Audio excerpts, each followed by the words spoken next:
Hey, welcome everyone. This is our May BA Success Club call. And we have a couple of things that we're going to talk about that I felt like they just fit well together because they're kind of those other areas of requirements elicitation that you just have to make sure that you are cognizant of and that you are that you're doing if it's needed for the project that you're working on. So the first thing we're going to look at is analyzing interfaces. And, one of the things that I will say about this is that I believe that in today's world that we are really coming to a place where systems are, of course, a lot more complex than they used to be. So for the most part, I don't think that there's very many projects that you'll end up working on that don't have any interfaces, where they're not interfacing with any other applications or systems. So I think this is probably a standard for you, or going to be a standard for you, unless you're in an unusual situation where maybe you're working on at a smaller organization, or if you're supporting a smaller type of application that really is more of a standalone application. But otherwise, I think that you're going to be taking interfaces into consideration on a regular basis. So, one of the things that I wanted to make sure I explained here is really what interfaces are, right?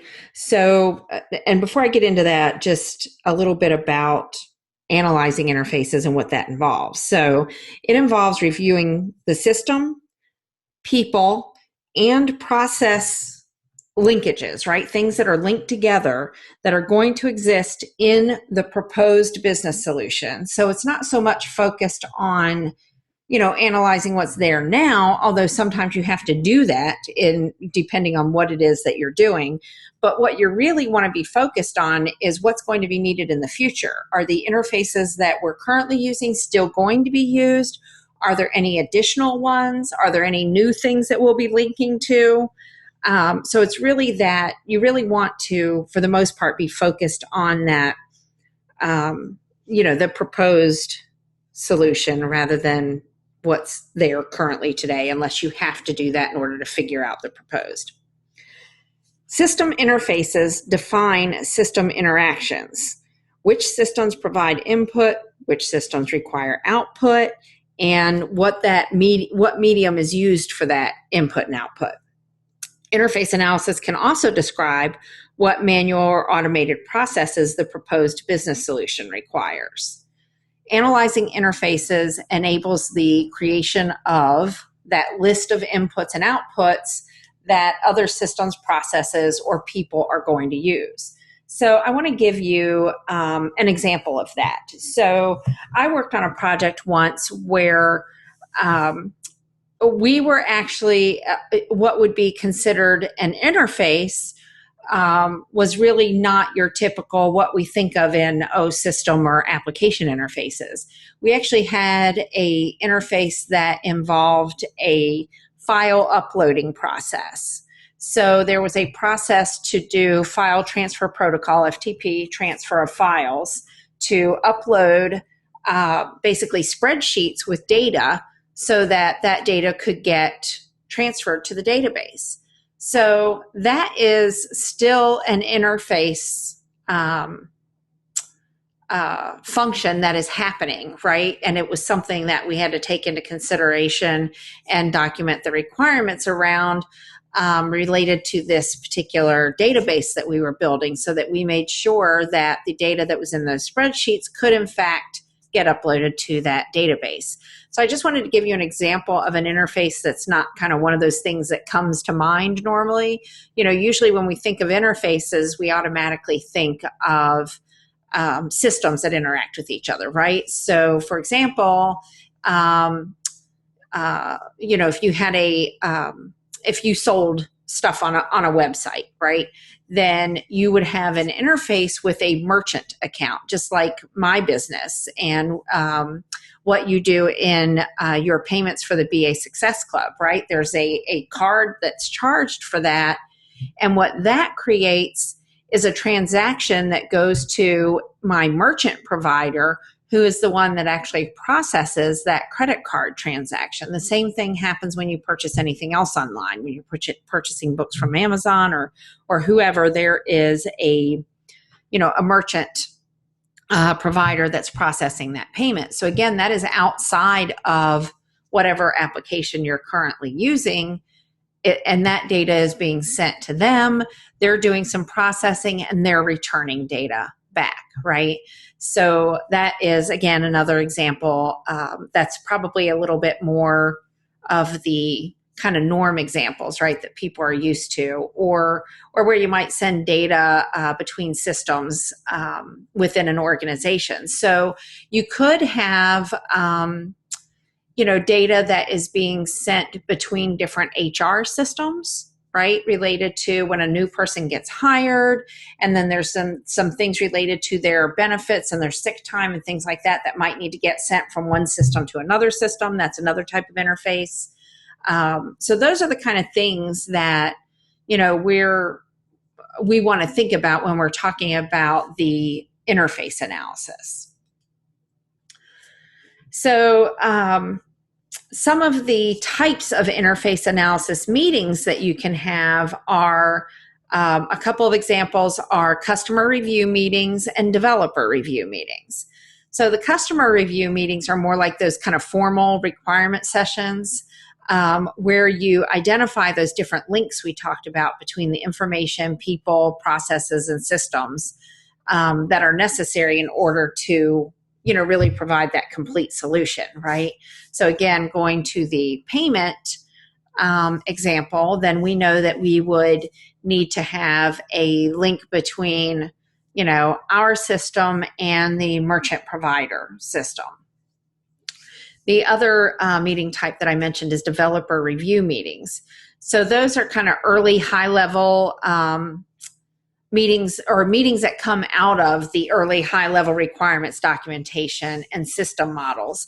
And those things get reviewed so that we can identify interfaces, any standards, any regulations. So for example, I worked at an energy company once, and we had a lot of government type of regulations that we had to make sure we were following. So those are things that we had to take into consideration on the projects that we worked on, and there were things related to interfaces that came up for that with data that was being sent back and forth. So there were some things that data type of things that the government required to have as well. Next, we have our disadvantages of sorry, this is a little low. It's not just disadvantages, it's benefits and disadvantages of interface analysis. Sorry, my slides just went crazy here. Okay, so benefits and disadvantages of interface analysis. I wanted you to be able to see some things that are good about it and some things that could cause you some issues so that you're aware of them. So the benefits of analyzing interfaces are discovering missed interfaces and their purpose, right? Because if you do that analysis, you might find that there's another system that you're supposed to be interacting with that you didn't realize. It also helps determine regulations or interface standards, provides missed requirements, and uncovers areas of project risk that could be related to those interfaces and the interactions with them. The disadvantages of analyzing interfaces is that it's really not useful as a standalone activity, right? If the domain and technical expertise is high, because everybody kind of already has the knowledge that's needed around what interfaces are being used and what they're being used for. It can also begin to make you focus on too many technical details and just kind of move you too far down that technical path. So you want to make sure that when you're doing the interface analysis that you're not you're not letting the conversation go too deep into the technical side of things. And it can also be redundant with modeling activities. So if there's a very kind of robust modeling process for the organization that you work for, then interface analysis may not be necessary because it's already being done as part of drawing up those models of the system and the interactions between the different systems. So it's really dependent on, is there value in doing this, not just doing it for the sake of saying, hey, I did interface analysis, right? So make sure that if you're doing that process, that it is adding value. So some rules for effective interface analysis is to conduct an internal meeting as a part of any product development process. And at that meeting, developers can take an honest and early first look at the system to try to see inconsistencies and errors. Then create clearly defined roles for follow-up. Have the project manager clarify scope boundary issues with the sponsor or the group that is paying for the project. These are important things to make sure is helping you be effective with the interface analysis. You don't want to kind of do it in a way that it doesn't bring any value. The business analyst, meaning you, should follow up on open issues and also user intention and goals.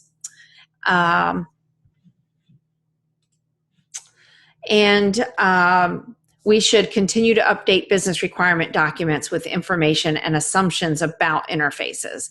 The documentation can be just in the form of a list or updated use case diagrams or even context diagrams. It really doesn't matter. I always say it doesn't matter how something's being documented so much as the fact that it is, right?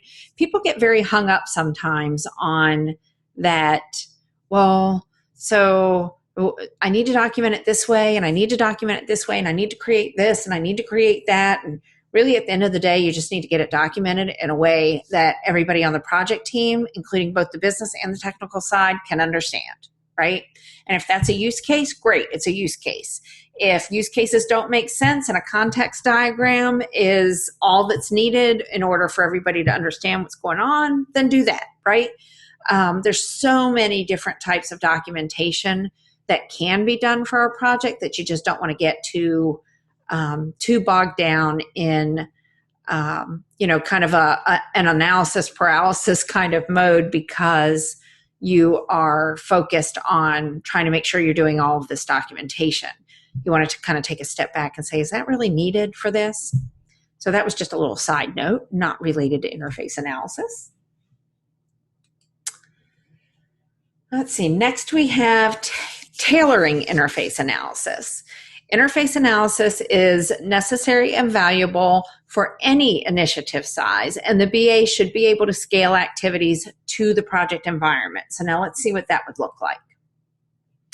So if you are on a project that is small, it really has low risk, maybe it's kind of independent of other projects and other things going on within the organization, then interface analysis is only needed if technical or business knowledge is high. And we're really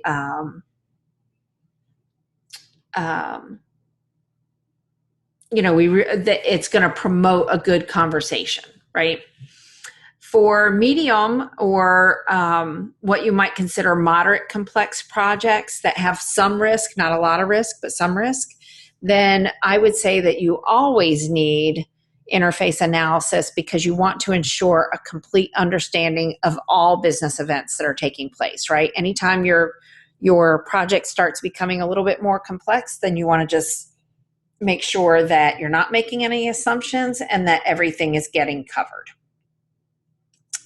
And then for large, highly complex projects that may have significant risk, then you always need to ensure business understanding of users and the technical understanding of the architecture.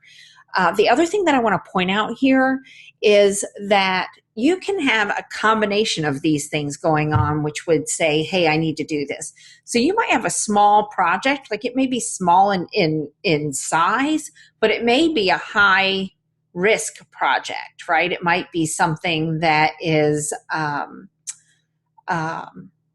very regulation dependent, that type of thing, that would cause the risk factor to be higher. Or it could be small and be highly complex. We could go the other way. It could be a medium-sized project, right? So the size is medium, but it actually has low risk, right? But if it's a medium-sized project with low risk, then just the fact that it's a medium-sized project means we need to go through the exercise, because most likely, if it's a medium-sized project, then it's probably got some interfaces, and we need to make sure we've got things right for that. So now let's talk about eliciting supplemental requirements. So eliciting supplemental requirements involves compiling a list of solution quality expectations. Supplemental requirements provide additional information that imposes constraints that could modify system behavior. So things like supportability, usability, and security. There are things like that that may be needed to, satisfy even one specific requirement, not all requirements, but a specific requirement. So before I move on here, I just want to make sure, I don't have a slide on this, so this is something you'll want to take notes on, but it occurred to me that that we need to make sure that everybody's aware of what supplemental requirements are. So I'm going to give you some examples of some characteristics of supplemental requirements. So let's think about our standard, kind of functional requirements, right? Our business and functional requirements. One of the characteristics of those are that they're things that the solution has to do, right? But a supplemental requirement, the characteristic is more like it's things that the solution has to have, right? So it has to have it in order to do the things that need to be done. Another characteristic of a supplemental requirement would be that it constrains or modifies the solution behavior. Another way to think of them is non-functional requirements, right? You've probably heard me talk before about non-functional requirements. And again, they are things that constrain the behavior of the functional requirements. So functional requirements you can think of as kind of behavioral requirements, right? So there are those statements that, the system shall do this, or we need the ability to do that. And a supplemental requirement would be a kind of a system requirement that would put a constraint on that, right? So another way to think of it is that they are a constraint within the solution design, right? Where functional requirements are kind of free of constraints, right? At the point that you're doing those, it's just kind of there aren't any system specifications. It's just, what does the business want to have happen, right? And what is it that the solution should do? So, the solution needs to be able to, in the solution, we have to be able to take payments for online courses, right? If we're going back to my website example, then, one of the functional requirements would be the ability to take payments for online courses. And a constraint around that might be something like the security that has to be in place in order to help prevent fraud, right? So like the fact that my merchant provider has to be SOX compliant and PCI compliant, and there's different compliancy rules that go into play around people's private information, right? So that would be an example of that. So I just wanted to make sure that you were kind of clear on what it is we're talking about when we talk about supplemental requirements. So, benefits of eliciting supplemental requirements. There are a lot of organizations that have standards for drafting supplemental requirements. So, if standards don't exist, then you want to create them for the project, right? But if the organization that you're working for does have standards for drafting supplemental requirements, then the only thing that you should do is document any exceptions to those standards. So, I'll give you a couple of easy examples of that. If, for example, there is a standard service level agreement that says that anytime an issue is reported for a application, that issue must be addressed within, say, 48 hours. So that's kind of a standard service level agreement. Like every application that this organization has, that's the SLA for that. So maybe you're working on a project for an application that is a more highly visible application, one that might be an enterprise-wide application that has critical functionality, so that if there was a problem with it, it could be a major problem, even though the problem itself might be minor, right? So maybe the decision is made that the SLA for that application is 24 hours. So when a problem is reported, it has to be addressed within 24 hours. So if we were not saying that and it was 48 hours, then we wouldn't have to document anything because we'd say we were following the standards, right? But because we've determined that we want to do something that is outside of the standards for the organization, now we need to document that we want that SLA to be 24 hours instead of the standard 48 hours. So that's kind of an easy example of what I mean there by something that falls outside of the standard. Same thing with like processing times, things around logging in and security. There's usually standards in place for those things, right? But if you have to do something that's outside of the norm for your application and you're not going to follow the standards, then you need to document it. Or in the case of the first bullet point, if there are no standards, then you need to document all of them, right? So again, it's really kind of based on the organization and what they have going.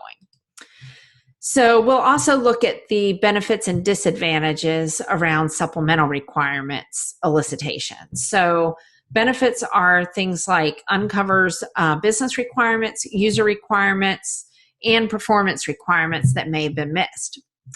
Also, it can improve requirements coverage more early in the process and uncover areas of end user customer solution adoption risk, right? So where there may be areas where a particular department maybe within an organization may not use the application because of XYZ. Right? Like maybe this doesn't actually meet our standards, so we wouldn't use it. So that would cause an adoption risk because they wouldn't adopt it, they wouldn't use it.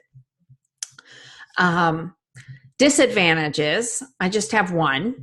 It can be difficult for end users to articulate quality specifications without prototypes so they can visualize the proposed solution.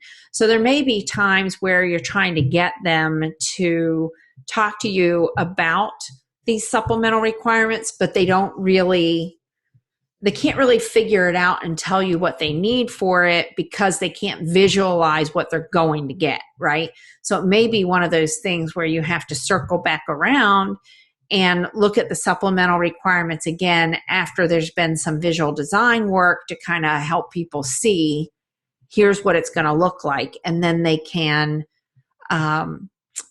sometimes more easily come up with additional supplemental requirements that are needed because now they can kind of see what's going on. So if you've got a lot of people on your project team that are more visual and they don't work as well from textual flows and things like that, and they really need a visual of the screens and things like that, then that may be something that you need to keep in mind and say, okay, we're going to need to go back and revisit the supplemental requirements once we've got some screens to look at to make sure we didn't miss anything there. And next, we've got some rules for effective elicitation of supplemental requirements. So we want to make sure that we document the source of requirements because, as we know, resources change quickly and often, and documenting the source is going to not just help improve the stability of the requirements, but help cut down on your headaches as well. Sometimes if you've got a requirement and you don't know where it came from, and that person is no longer on the team to speak up and say it came from them, if you at least have a name there, then you can figure out what department that person did work in. Or if you have a department there, then you can always, go to the department head and find out who to talk to about that, right? So it's important to make sure that you're documenting the source of the requirements. Supplemental requirements are also formal requirements and should be reviewed and approved by key stakeholders. So don't assume that because they're supplemental requirements that means that they don't have to get approved, because they absolutely should be included in your requirements package, and they should be something that is part of the review process and getting signed off on. Eliciting supplemental requirements is necessary and valuable for any initiative size. So again, you're scaling activities to the project environment and what's going on there, right? So if you have a small or low risk project, then I would tell you that supplemental requirements are always needed, and they should be combined with documentation reviews and, of course, interface analysis. If you have a medium or complex project or one with some risk, then internal meetings with developers to review the early, kind of first meetings that you've had to elicit requirements. This needs to happen. You need to have those kind of internal meetings with the developers so that you can find exceptions to existing supplemental requirement standards, right? Places where we kind of have these standards that we always follow, but where are we going to need to move outside of that norm for this particular application or this particular project. And then we have our large, highly complex or significant risk projects. Again, remember, you could have a small project that has a significant risk or a small project that's highly complex, right? And it can work the other way too. You can have a large project with low risk. So it's the combination of the things. So for the larger projects, you want to conduct separate meetings for supplemental reviews with the technical resources that are responsible for developing or testing to those standards. So this is kind of where you want to split it out so that you're having meetings that are just focused on the supplemental requirements. So that is what I had to cover today on the supplemental requirements and the interface requirements.